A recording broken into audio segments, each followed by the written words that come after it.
Version 2 of Routine is out, and it has reorganized your sidebar menu.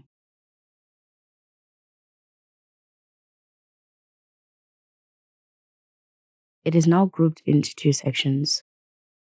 The top section has 4 options that you can still rearrange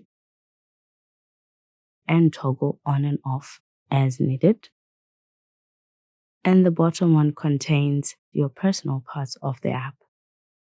Your notes, which have been renamed to pages, along your tasks, journal, labels, and contacts.